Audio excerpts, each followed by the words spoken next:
ക്ഷേമ പെൻഷൻ വിഷയം നിയമസഭയിൽ ഉന്നയിച്ച പ്രതിപക്ഷം ക്ഷേമ പെൻഷൻ മുടങ്ങിയത് അടിയന്തര സ്വഭാവമുള്ള വിഷയമല്ല എന്ന് ധനമന്ത്രി കെ.എൻ. ബാലഗോപാൽ. പ്രതിപക്ഷത്തിന്റെ അടിയന്തര പ്രമേയ നോട്ടീസിനായിരുന്നു ധനമന്ത്രിയുടെ മറുപടി.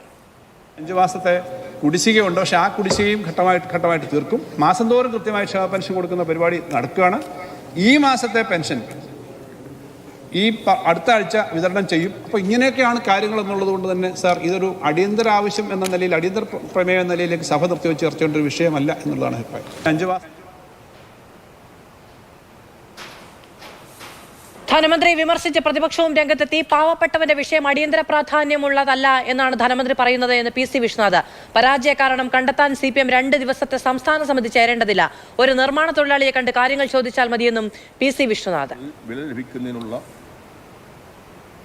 തൊഴിലാളിക്ക് കൊടുക്കാൻ ക്ഷേമ പെൻഷൻ, അംശാദായം അടച്ച പെൻഷൻ കൊടുക്കാൻ പൈസയില്ല സാർ. ഇവിടെ നവകേരള സദസ്സിന് പൈസയുണ്ട്, കേരളീയത്തിന് പണമുണ്ട്. മരുന്നിന് പൈസ ഇല്ലാത്ത ആൾക്ക് അവന് ഇന്നാ പൈസ കിട്ടണം. അവനോട് ഐക്യരാഷ്ട്രസഭയുടെ പുരസ്കാരം കിട്ടിയിട്ടുണ്ട്, ഇന്ത്യ ടുഡേ അവാർഡ് തന്നിട്ടുണ്ട് എന്നൊന്നും പറഞ്ഞിട്ട് കാര്യമില്ല സാർ. അതുകൊണ്ട് കുലീനരെ, ഉദാത്തരെ, ശുദ്ധമർദ്ദരെ, ഈ പാവങ്ങളുടെ പെൻഷൻ കൊടുക്കുക. പ്രശാന്ത് കൃഷ്ണ ചേരുകയാണ് കൂടുതൽ വിവരങ്ങളുമായി. പ്രശാന്ത്, പ്രതിപക്ഷത്തിന് പുച്ഛവും പരിഹാസവുമാണല്ലോ സഭയിൽ.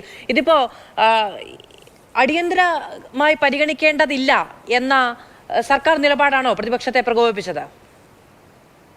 ക്ഷേമ പെൻഷൻ മുടക്കിയത് ലോക്സഭാ തെരഞ്ഞെടുപ്പിൽ ഇടതുപക്ഷത്തിന് ദയനീയ പരാജയം സമ്മാനിച്ചിട്ടും നിയമസഭയിൽ ധനമന്ത്രി ഈ വിഷയം പ്രതിപക്ഷ അടിയന്തര പ്രമേയ നോട്ടീസായി കൊണ്ടുവന്നപ്പോൾ സ്വീകരിച്ച നിലപാടാണ് നമ്മൾ കേട്ടത്. അതായത് വിഷയം അടിയന്തര വിഷയമായി ചർച്ച ചെയ്യേണ്ട കാര്യമില്ല എന്ന നിലപാടാണ് ധനമന്ത്രി സ്വീകരിച്ചത്. അതിനുള്ള രൂക്ഷ വിമർശനമാണ് പ്രതിപക്ഷം ഒന്നടങ്കം ഉന്നയിക്കുകയും ചെയ്തത്.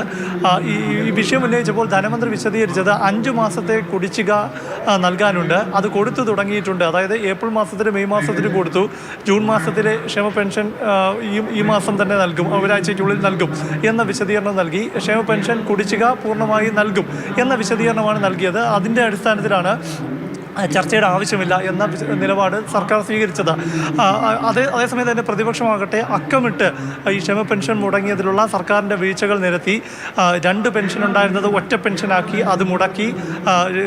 ക്ഷേമനിധി പെൻഷൻ 1 വർഷമായി നൽകുന്നില്ല തുടങ്ങിയ, മാത്രമല്ല ഈ ക്ഷേമ പെൻഷൻ കൊടുക്കാൻ എന്ന പേരിൽ നികുതികൾ ചുമത്തി.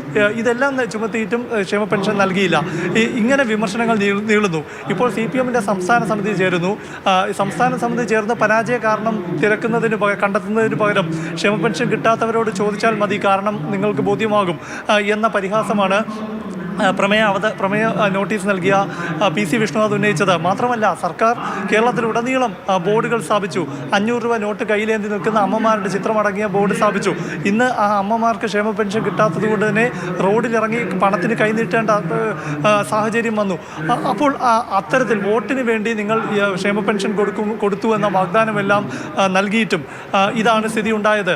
മാത്രമല്ല, പ്രതിപക്ഷ നേതാവ് ഉന്നയിച്ചത് 14 ജില്ലാ ക്ഷേമ പെൻഷൻ മുടങ്ങിയ വിഷയം ഉന്നയിക്കുമ്പോൾ നിങ്ങൾ ഒരു വശത്ത് നിന്ന്